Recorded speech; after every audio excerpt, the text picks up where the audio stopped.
people confuse hobbies with sort of the point of living. And there's sometimes there's some similarities between them. For example, in terms of a hobby, I don't know what all of your hobbies are or are not. I have a few. I have a jukebox in my house, and by default, I know more about 45s and the history of the 7-inch album and how they're formed and where they're made than I have any business to have. I have a gigantic train set that started with my grandfather having trains in the basement and my father having trains. And I've gone deeper and deeper into that as well. Those are hobbies I don't do it anymore, but I did archive work for years for a band, and I again know more than I have any business to know about the Black Crows. Sometimes hobbies are useful, sometimes they're kind of interesting. In my world, one of the hobbies that most clergy have is they tend to know a lot about their own parish buildings or about the history of the church and theology, and sometimes, not always, sometimes that turns into useful teaching exercises and can get into how to live a Christian life. But sometimes it's just a bunch of facts and history and knowledge. Does anybody in the room other than Jeffrey Hoffman and Walter Roberts know about the Jessimas that ring a bell to anybody at all? So in the church, there used to be this season called pre-Lent, which is funny if you think about it. Like there's Lent, and then there was pre-Lent. And there were 3 Sundays in pre-Lent that were called Septuagesima, Sexagesima, and Quinquagesima. Does that ring a bell to anybody at all? Yes. A couple of people, yeah. Most people are like, now I remember it on the hymn board. That's usually about where it showed up, was on the hymn board for 3 Sundays. And I remember growing up as a kid after, at some point, when I was a teenager and had been seeing these things for years of my life, finally asking, what the heck is that about? Like, what are these Jessimas? And my father saying, oh, it's pre-Lent. And, it's something that the church observed and that sort of thing. I mean, you can get to a point where, is that a hobby or is that useful? And it's useful from a sense of our readings this Sunday and last Sunday and probably next Sunday appear to be somewhat Lenten. And I think it's a bit of a holdover of that. And so you get a sense of beginning to prepare for Lent. And now you know a little bit about maybe why some of our readings as we conclude the season of Epiphany. I mean, this gospel reading is not all that much about Jesus being revealed. It's from the Sermon on the Mount, and it feels a lot more Lenten because it deals with the 10 Commandments and going deeper into them. But that's the history of it. Now, a difference between a hobby and actually something that changes your life for the better or for the worse is you go deeper into a hobby, you go deeper into things in your life and your spiritual journey, and that changes you, ideally for the better. And I think to a degree, what's going on today in the gospel is related to that. Now, Jesus talks about, as a bit of an aside, often people will say, I love the Sermon on the Mount. It's so uplifting. And I often feel like saying, have you read the whole thing?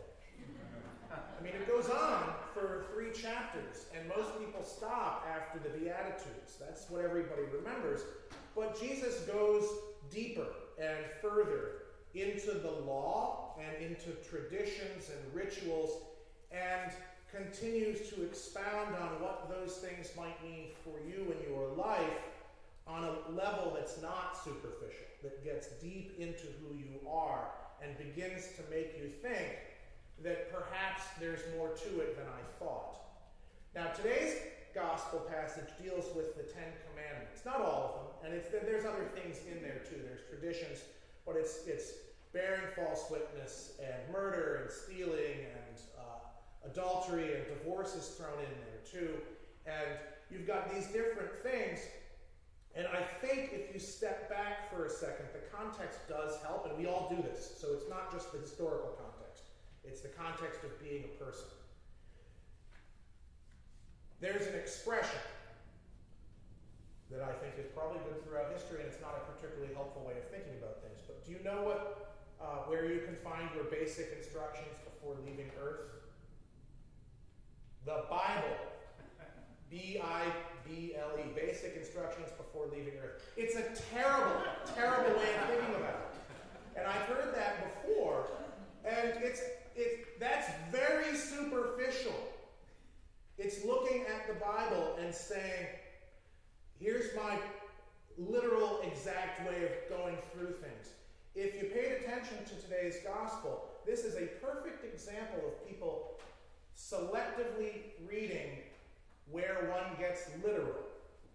How many of you have cut your hand off? How many of you have plucked your eye out? How many through history have done that? Not very many. But other parts of this same passage people read literally. And it can be very dangerous and frankly pretty superficial to start doing that. I'll give you an example of how one goes deeper. Every year, and we did it about 3 weeks ago, our confirmation class goes over the Ten Commandments. I'm sure I've told you this before, but it's worth hearing again, I think. We go over the Ten Commandments, and some of it is having the kids who are in 8th or 9th grade memorize the Ten Commandments. And they get to the point where, as a group, they can get all 10. And by the end of their confirmation year, they can usually get all 10 on their own, which is good. But we also move beyond just memorizing, because for kids, and probably for most of us, there's kind of a big superficial view of what some of these things are that allows you really easily to get off the hook for most, if not all of them. And Jesus is getting into that today with the example of murder or adultery, where he goes deeper. If you say, you fool, which we've all done. Every single person in this room has been, well, mostly out loud, I've certainly done it, thinks about somebody, looks at somebody, talks at somebody, and says, you're an idiot, right? We've all done that. Well, that's murdering somebody to a degree. If you really draw that deepness down, that's an awful thing to say about someone.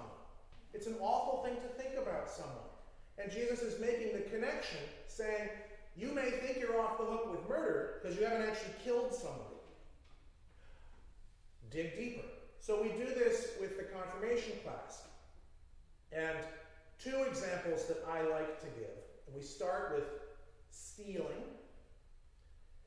Every year I've ever had a confirmation class, do you know what the kids say the prototypical example of stealing is? Bank robbery. Always.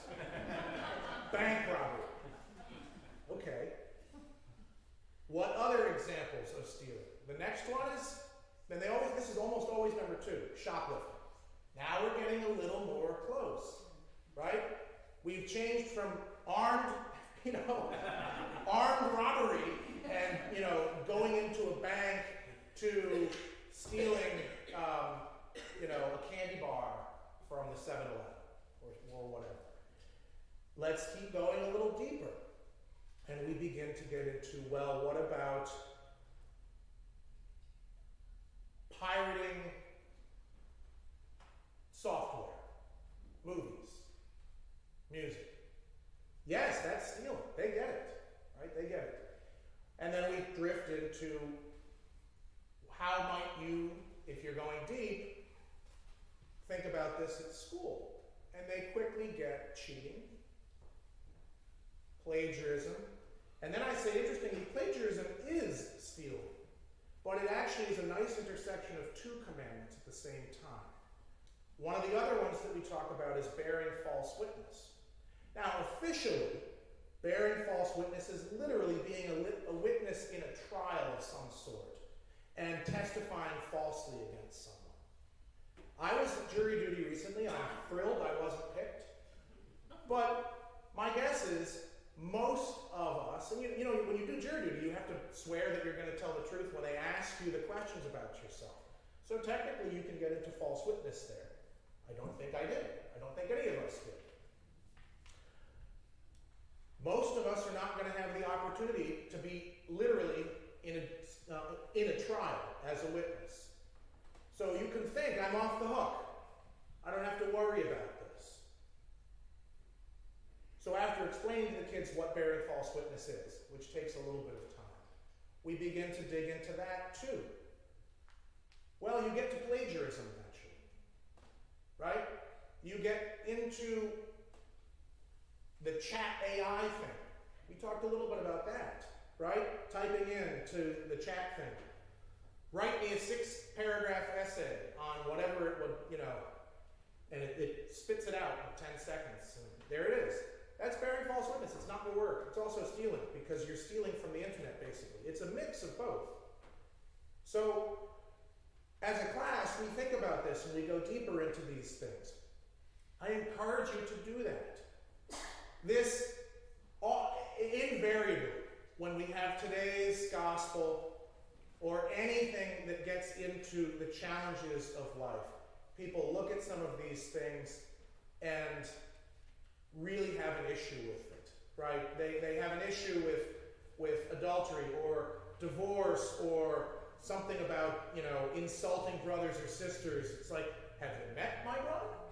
I don't have a brother, so I can say that. My sister is wonderful, wonderful. But, you know, you think about that. I once preached on love your neighbor. We all know this, right? And afterwards, a couple of people were like, I get the sentiment, but have you met my neighbor? And I thought, have you met mine? It's challenging. The point, I think, is each of us is called to go deeper into our ethics, into what it really means to have a relationship with God, into what it really means to have a relationship with the people around us, our family, our friends, our enemies, our neighbors.